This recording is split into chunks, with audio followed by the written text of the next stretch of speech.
विरार पूर्वेला मित्रांनो किती पण ब्रिज बांधले ना तरी वाहतूक कोंडी काय कमी होणार नाही. कारण विरार पूर्वेला मित्रांनो एकच हा रोड आहे, एकूणता एकच हा रोड आहे जो हायवेला जातो. आणि विरार पश्चिमेला हायवे तेवढे रस्ते आहेत, इकडून तिकडून माणूस कसा पण जाऊन निघू शकतो. पण हा विरार पूर्वेला जो रोड गेलाय ना, मेन रोड, तो हा एकच आहे जो एकदम थेट हायवेला जॉईंट आहे. त्याच्यामुळे मित्रांनो ह्या ज्या रोडवरती आहे ना नेहमी ट्रॅफिक असते, कुठे ना कुठे ट्रॅफिक असते. आत्ताच नारंगीला ब्रिज बांधला नवीन तरी पण ट्रॅफिक होते. उलटा आता साईनाथ नगरला तो ब्रिज बांधल्यापासून जास्त ट्रॅफिक होते. जो सिग्नल आहे साईनाथ नगरचा तिकडे जो ब्रिज बनला नारंगीला तोपासून जास्त ट्रॅफिक आणि रोज ट्रॅफिक होते संध्याकाळच्या टायमाला. तुम्हाला जे विरारची असतील राहणारे रहिवासी त्यांना माहितीच असेल, त्यांना सांगायची गरज नाही.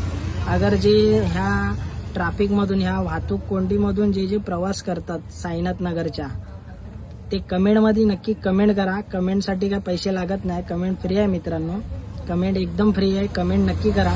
जे जे तिकडून प्रवास करतात ह्या ट्रॅफिकमधून साईनाथ नगरच्या, ते कमेंटमध्ये नक्की कमेंट करा. आणि मित्रांनो खरोखर जो पश्चिम आहे विरार पश्चिम, तिकडे ट्रॅफिक बिलकुल अजिबात वाहतूक कोंडी होत नाही. कारण तिकडे भरपूर रोड आहेत आणि इकडे जे पूर्वेला विरार पूर्वेला रोडच नाहीत, एकच मेन रोड आहे. त्याच्यामुळे भरपूर ट्रॅफिक होतो, वाहतूक कोंडी होते. जोपर्यंत साईनाथ नगरला अजून एक ब्रिज बनत नाही, मला तर असं वाटतं, तुम्हाला काय वाटतं कमेंटमध्ये नक्की सांगा. साईनाथ नगर सिग्नल येते अजून एक, मला तर वाटतं अजून एक ब्रिज बांधला जे डायरेक्ट हायवेवाले येणारे डायरेक्ट ब्रिजवरून जातील स्टेशन साईडला, स्टेशनवाले येणारे डायरेक्ट ब्रिजवरून जातील कोपरी साईडला, डायरेक्ट कोपरीला नाही तर चंदनसरला तो ब्रिज उतरेल. नाही तर साईनाच्या थोडासा पुढे घासकोपरीच्या अगोदर कुठे जर अलीकडे उतरला तरी काय टेन्शन नाही. जर खाली जाणारे असतील ते परत युटर्न मारून येतीलच. पण ही वाहतूक कोंडी जास्त जी होते ती होणार नाही. कारण जी राईटला पण जाणारे असतील नारंगीच्या ब्रिजला जाणारे असतील पश्चिमेला शॉर्टकट, तर त्या ब्रिजवरून तो पण तिकडे पण पोचेल.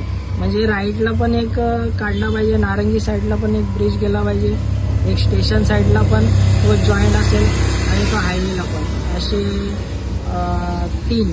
तीन जॉईंट पाहिजेत, एक स्टेशन साईडला आणि एक हायवेला आणि एक नारंगीला. असे 3 जॉईंट पाहिजेत तोंड त्या ब्रिजची. म्हणजे कसं आहे माहीत आहे, गाड्या थांबणारच नाही.